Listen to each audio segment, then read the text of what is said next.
मंत्रिमंडळ बैठकीआधीच गोपनीय माहिती बाहेर पडतीये आणि असे प्रकार वारंवार घडतायत। म्हणूनच अशी माहिती फोडणाऱ्या मंत्र्यांवरती यापुढे कारवाई करण्यात येईल असा थेट इशाराच मुख्यमंत्री फडणवीसांनी दिलेला आहे। राज्य मंत्रिमंडळाची बैठक दर मंगळवारी होत असते आणि या बैठकीत अनेक महत्त्वाचे निर्णय सुद्धा घेतले जातात। मात्र या निर्णयांची माहिती अगोदरच बाहेर येत असल्याने आता फडणवीस प्रचंड नाराज आहेत। कोणतीही माहिती आधीच बाहेर फुटल्यास यापुढे कठोर कारवाई करण्यात येईल असा इशाराच त्यामुळे फडणवीसांनी दिलाय। अजून ते झालेलं नाही। अलीकडच्या काळामध्ये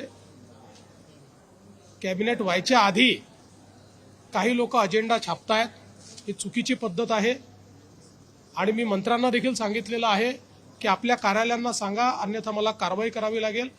कॅबिनेटचा अजेंडा हा त्या ठिकाणी पूर्णपणे गुप्त असतो, त्याचीच शपथ आपण घेतलेली आहे।